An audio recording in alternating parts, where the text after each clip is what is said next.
Viva! Boa tarde a todos. Estamos de regresso para mais uma edição do seu programa. Está comigo em estúdio o nosso comentarista residente, ele que vai analisar as várias questões que serão desenvolvidas ao longo do nosso programa. Ernesto, boa tarde outra vez. Mais uma vez, boa tarde Linda Garcia e os internautas, nesse caso, da RTV Lance. Exatamente. Vamos começar por olhar a aprovação. Recentemente a Assembleia Nacional aprovou a nova lei sobre a vandalização de bens públicos. Ernesto, essa questão da vandalização de bens públicos dividiu opiniões no seio da Assembleia Nacional, porque uns entendem que a mesma veio retirar aquilo que são os direitos dos cidadãos de manifestarem-se. Ok, na verdade a lei está a produzir bastante controvérsia, né, dentro da opinião pública. Dizer que toda lei que visa salvaguardar os interesses de todos e aqui garantindo a sustentabilidade da própria nação é bem-vinda. E aí está, né, o próprio artigo 21º da Constituição da República de Angola enfatiza isto. Isso faz parte dos princípios fundamentais do próprio país. Não é isso o Estado tem que garantir, porque afinal de contas a salvaguarda de um bem público naturalmente deve ser de interesse do Estado e particularmente, ou de forma geral, melhor, de todos. Agora, esta lei já o disse que está a criar uma confusão enorme por parte da opinião pública, tudo por conta, primeiro, de dois aspectos. O primeiro é rácio. Não foi levado em conta o rácio. Estou aqui a me referir à questão das penas de quem seguramente vai praticar tais atos. Exatamente. O rácio não foi levado em conta. Porquê? Porque as penas são muito exageradas. Primeiro, aquilo creio que parte de 2, 4 até 25 anos de prisão. Eu acho que é anos. Exatamente. É quase tal igual a quem que se calhar mata alguém. É quase tal igual. Comparando alguém que destrói, por exemplo, um vidro da Tecul, de um carro da Tecul, e comparando com alguém que comete, por exemplo, um homicídio, naturalmente tem de haver alguma disparidade em função do grau daquilo que é os danos causados. Outro elemento importante também é que esta lei vai cingir-se mais não na pessoa que manifesta, mas sim é aquele que incentiva a tal manifestação, aos líderes de manifestações, porque nós vimos na lei que também está lá a parte da pena de quem incentivar manifestações. Nós sabemos que é muito mais fácil irmos diretamente para quem incentivou a manifestação do que propriamente para quem criou o dano. Não é? Porque é tanta gente que participa da manifestação, é muita gente, é difícil controlar, mas é muito mais fácil apontar quem é que incentivou tal manifestação. Mas depois devemos olhar que esta incentivação das manifestações normalmente são resposta de uma lei mal aplicada, de um procedimento se calhar errado da própria administração. Em função disto, as pessoas que têm, os líderes de manifestações têm uma outra visão, incentivam as pessoas para que se reivindiquem, não é? Ao reivindicarem, naturalmente que a nossa realidade, a realidade de África, não só de África, mas estou a falar de África, é bastante conhecida. Nós não temos ainda manifestações 100% pacíficas. É só tu veres os incidentes, por exemplo, do 1º de maio, que a FPU foi para levar o documento para os órgãos de soberania e foram barrados. Houve uma resposta energética por parte do próprio sistema de segurança, em que se houvesse uma resposta por parte desse grupo, naturalmente teríamos uma manifestação. Portanto, trazer aqui esse conjunto de procedimentos é violar os direitos fundamentais, é inibir as pessoas de falarem, porque se falarem naturalmente vai haver conflito. Se houver conflito, vai haver mesmo dano, e se houver danos, quem incentivou vai pagar. Então não ia a favor, quanto a pena? Não, a lei, aquilo que eu disse anteriormente, criar leis para salvaguardar todo o bem público é bem para todos. Mas agora, tende-se fazer aquilo de forma equilibrada, não ferindo ou tapando uma ferida, abrindo outra. Estamos aqui a trazer uma lei que visa salvaguardar os bens públicos, mas estamos aqui a trazer uma lei que também, por um lado, está a visar a quê? Está a visar a intimidar as pessoas de se manifestarem, o que também é um direito. Exatamente. Mas, Ernesto, há aqui uma controvérsia no que concerne a lei que foi estipulada nos anos que foram atribuídos. Os cidadãos que procederem, que praticarem atos de vandalismo devem sim ser penalizados. Há alguns deputados da Assembleia Nacional que dizem que a pena é muito elevada, porque há crimes, como é o caso de crime de violação contra menor, que vai de 10 anos. 10 anos para baixo, não é? E nós temos o crime de vandalização que vai... Há 20 anos. Não é? Lá está. Então, é aquilo que eu já disse anteriormente, o rácio tem que se equacionar. Qual é o crime de maior gravidade? Em quebrar um vidro de um carro da Tecol. Não estou aqui a minimizar, mas estamos aqui a fazer uma comparação dentre os dois crimes, quem viola uma menor, por exemplo, e quem quebra o vidro de um carro, por exemplo, quem é que está com uma pena com danos maiores. E depois há uma outra questão, a vandalização de bens públicos também não se resume simplesmente na questão de quebrar um vidro, uma lâmpada. Também isso pode ser extensivo. Por exemplo, há tantos gestores públicos que desviam o fundo, capitais para investimentos de estradas, escolas, hospitais. E este dinheiro praticamente que não aparece, ou se aparece simplesmente a metade. Este também é um crime que devia ser levado em conta. Mas estamos a ver tanta gente à solta que desviaram tanto dinheiro. E andam aí, mas também esses ferem, naturalmente. Sairmos aqui para o princípio daquilo que é o princípio constitucional do artigo 21º, já o fiz referência, não é? Ele vai trazer aqui os princípios fundamentais para um dado Estado. O que é que o Estado deve salvaguardar? Naturalmente que um dos princípios é mesmo a salvaguarda económica das próprias pessoas. E quem desvia bilhões de kwanza ou de dólares, sei lá qual for a moeda, naturalmente que também coloca em risco a existência das próprias pessoas no ponto de vista sustentável. Certo, vamos agora olhar para um outro tema. Vamos olhar para o cessar-fogo que entrou em vigor no dia 4 da semana passada, entre a República Democrática do Congo e o Ruanda. Ernesto Neto, aqui o presidente da República aparece como um mediador. Naturalmente, tem sido este o papel do presidente da República.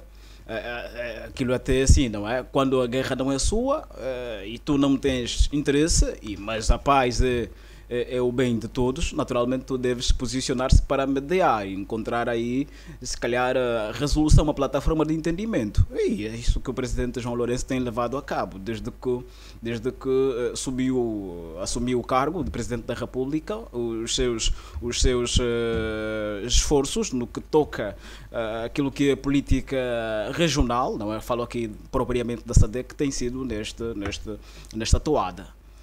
Mas o presidente da República não está só a mediar sozinho, né? Há aqui também apoio de outras comunidades internacionais, sobretudo a Organização das Nações Unidas e a União Africana. Exato. A União Africana, a própria ONU, são instituições que há muito se discute. Não é? Há quem até diz que poderia-se haver já alguma reforma, porque são tantas situações erradas, negativas que acontecem. E que a própria União Africana, tanto a ONU, a União Africana do ponto de vista africano, a ONU do ponto de vista geral, acontecem e eles praticamente não têm aquela presença digamos, de supremacia. São sempre ultrapassados por aqueles países. Isso tu vês a questão do própria ONU no que toca aí ao sistema de segurança. Não, tem aí os países com direito de veto. Esses países ultrapassam a ONU e muito menos a própria União Africana. Certo, Ernesto Neto. Vamos agora analisar a situação que está a ocorrer na República Centro-Africana. onde a Organização das Nações Unidas fez um apelo para que o país respeite aquilo que são os direitos humanos. Exatamente. Os direitos humanos são uma parte da vida que devem ser salvaguardados. Apelou muito bem e trouxe dados aqui num departamento aí a MINUSCA, um dos órgãos da ONU, que trouxe aí um conjunto de dados. Eu só aqui trazer uma estatística. De junho de 2022 a julho de 2023, média de 526 crimes foram cometidos. E, para lá desses crimes, temos mais de 1.221 mortos durante este período, em um ano. Muita gente a ser morta. Portanto, é que vamos encontrar dois culpados. Primeiro, um movimento de aliança para a mudança. É um movimento que foi criado contra o próprio sistema de governação. E temos o próprio governo também. O movimento da aliança para a mudança tem aí 54% da culpa e o governo tem aí 46% de culpa. Portanto, estes dois elementos, estes dois grupos estão aqui a causar instabilidade total. Mas é necessário primeiro recuarmos para a questão que deu origem a tal situação. Nós vamos encontrar um ano de 2013 que vai surgir um grupo étnico, os Seleka, que vão naturalmente criar um movimento para destruírem o presidente, na altura Faustin Touadéra. O presidente saiu e de lá para cá a RCA jamais voltou ao normal. E até, para dados que a ONU trouxe, são mais de 4,7 milhões de pessoas dentro da própria RCA que abandonaram suas casas. E depois, então, em consequência disto, nós temos um país a atrasar em todos os setores. Tanto é que a própria ONU considera a RCA o segundo país menos subdesenvolvido a nível do mundo. Portanto, esta forma de gestão, esta forma de resposta, esta forma de reivindicar, atrasa os processos. Estamos a falar que a África é um continente muito mais atrasado em relação aos outros e que a necessidade de se chegar até aos outros é emergente. Não podemos enveredar por esse caminho. Guerra no Congo, guerra na RCA, guerra no Sudão. Este caminho não é. Mas o que é que está na base dessas guerras? A base aqui já está clara. A má governação. Nós temos um continente totalmente abençoado, que tem aí uma imensidão de recursos naturais. Mas a distribuição desses recursos não é feita de forma equitativa. Há uma minoria que governa, que é detentora de recursos avultados, e uma maioria, a esmagadora maioria, que não tem absolutamente nada. Será que a interferência externa influencia também? A interferência externa influencia, entre aspas. Primeiro, é uma conversação interna. Depois, então, quando percebem que internamente a gente está fraco, os externos podem sim atuar. A questão do Congo, particularmente, a própria questão da RCA, os outros só vêm financiar, porque percebem que aí há um grande ganho. E depois aqui surge a pergunta: o que é que motivam as guerras? As guerras motivam muito $1 milhão. É muito dinheiro, em detrimento de vidas humanas que ficam subjugadas. Então, aqui a questão da motivação, primeiro é interna, há uma desestabilização interna, depois então o externo só vem para fazer o clique. Vamos agora para um curto intervalo, nós voltamos já a seguir. A sua saúde é sempre uma prioridade. O consultório médico Ludivina é o lugar ideal.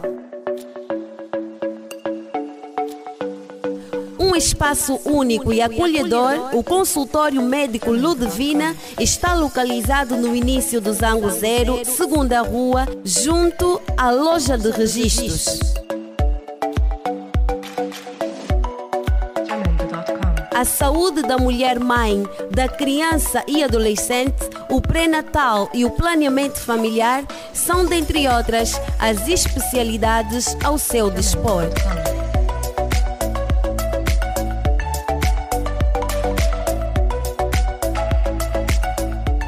Procure por nós.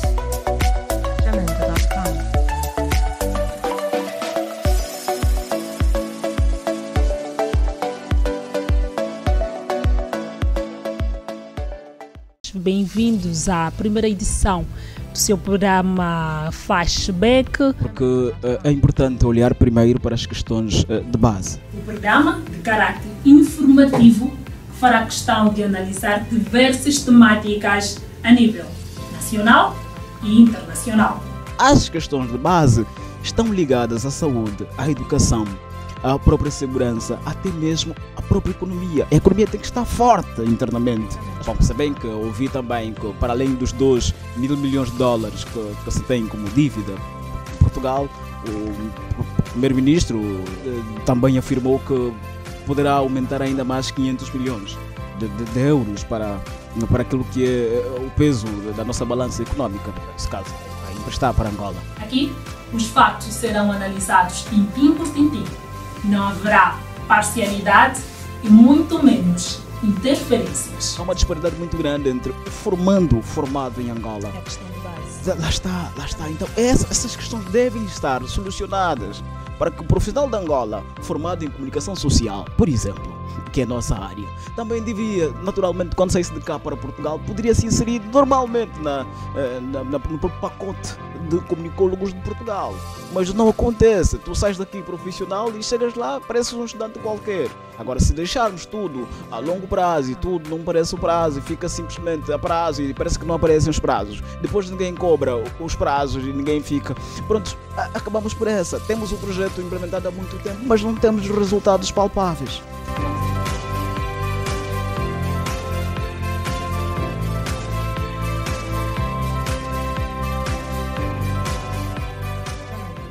Viva! Estamos de regresso para dar continuidade com o seu programa. Ernesto Neto, vamos agora analisar a tensão entre o Médio Oriente. Parece que as coisas intensificaram-se após a morte do líder do Hamas. Sim, naturalmente as coisas intensificaram, voltaram a aquecer ainda mais, tudo em função do posicionamento que Israel está a ter. Há um protagonismo dentro do Médio Oriente e esse protagonismo faz sentir Israel como se fosse o dono e senhor daquela zona. Ou seja, o objetivo creio que é este, é tornar-se dono e senhor daquilo. Portanto, aqui é necessário a gente ver que Israel está sob os auspícios ou está sob sombra dos Estados Unidos da América. Por isso é que a própria ONU, lá está a volta à ONU, não consegue dizer absolutamente nada. Mas se irmos para os documentos que a ONU tem, aquilo que norteia a ONU, naturalmente que vamos encontrar, e a ONU devia agir no ponto de vista teórico, devia agir, mas praticamente não age. Porquê? Porque há um papão que está lá a proteger Israel. O outro elemento que eu gostaria aqui de chamar é a fragilidade do sistema internacional, do ponto de vista daquilo que é a coexistência. Há aqui simplesmente um único movimento forte, que é a OTAN. E este movimento está praticamente a fazer tudo o que quiser com o mundo. Porque se tivéssemos um outro movimento que fizesse contra a própria OTAN, naturalmente nós teríamos que ver já aqui, a essa altura, um Irão a se prontificar a uma guerra aberta contra Israel. Tanto o Irão, tanto os seus aliados não podem fazer muita coisa. Essa aqui é a minha analogia, a minha visão pessoal. Não podem fazer outra coisa a não ser pensar na racionalização, naquilo que poderá ser, como é que poderia ser, como é que poderá ser o amanhã. Esperam como é que vai ser a resposta. Pensam muito bem antes de darem uma resposta às situações que Israel causa. É só vermos a agressão que Israel está a impor à região da Palestina. Não é? Muitas crianças a serem mutiladas, mulheres a serem mutiladas, violadas, os direitos humanos propriamente estão a ser destruídos. Depois aqui falei sobre as crianças que estão a ser mutiladas. Essas crianças mutiladas, qual será a juventude dessas crianças? Qual será o futuro, a velhice? O que é que vai ter para essas pessoas? O que é que vai restar para essas pessoas? Portanto, é necessário olharmos para as questões de fundo. E outro elemento, se tivéssemos a Rússia, por exemplo, no tempo da União das Repúblicas Socialistas Soviéticas, a fazer face ou a confrontar a OTAN, nós teríamos, se calhar, já aqui a possível Terceira Guerra Mundial. Mas não temos agora. Porquê? Porque Porque a OTAN está sozinha. Está sozinha e tudo o que ela decidir tomar, toma. E ninguém se opõe. Com algumas exceções da China, a Coreia do Sul, a Coreia do Norte, digamos, até mesmo a própria Rússia tentam, mas com a guerra que eclodiu na região leste da Europa entre a Rússia e a Ucrânia, fragiliza a Rússia para prestar apoios a um outro parceiro que esteja, se calhar, a sofrer também ameaças. Então, na sua opinião, a OTAN está, de certa forma, a impulsionar? E sim, a OTAN está a aproveitar-se do vazio, porque não tem praticamente quem lhe faz frente. O único país que poderia fazer frente à OTAN, e a OTAN até pensou que não poderia fazer frente, é a Rússia. Vimos aí na fase da guerra entre a Rússia, no eclodir da guerra, nós pensávamos que a OTAN poderia destruir a Rússia. Felizmente estamos a olhar aqui, até agora, nada. E a Rússia continua sempre de pedra e calmo, a manter a sua dignidade, não é? A manter a sua dignidade. Portanto, aqui, se tivéssemos dois movimentos fortes, naturalmente que o Irão e outros países já teriam respondido. Porque o que Israel faz naquela região, na verdade, causa mesmo alguma vontade de dizer que está a se sentir chefe daquela zona. Tudo em função de estar sempre sobre os cuidados dos Estados Unidos da América. Então, as negociações para um processo ou um eventual cessar-fogo está longe de acontecer? Com essa morte do rei, do líder do Hamas, agora fica muito mais complicado. Porque inicialmente o Benjamin Netanyahu lá foi para Estados Unidos da América, foi a semana passada, e a ideia era essa, de pacificação, mas também nós vimos Estados Unidos da América, independentemente daquilo que os presidentes dos dois movimentos fazem, tanto o Bloco Democrata e o Republicano, nós percebemos que há um protecionismo dos Estados Unidos, independentemente de qual for a sua filiação partidária. Tanto é que a Kamala Harris disse que não é bom o que está a fazer, mas apoia sempre o Benjamin Netanyahu ou Israel. E o Trump também disse o mesmo. Portanto, aqui digamos, a causa disso tudo é mesmo os Estados Unidos da América. Porque se a América dizer que para a guerra hoje, para mesmo, automaticamente. Ernesto Neto, muito obrigada pela sua presença mais uma vez. Eu é que agradeço, porque é um serviço público. Exatamente. Para si, muito obrigada pelo carinho da sua audiência.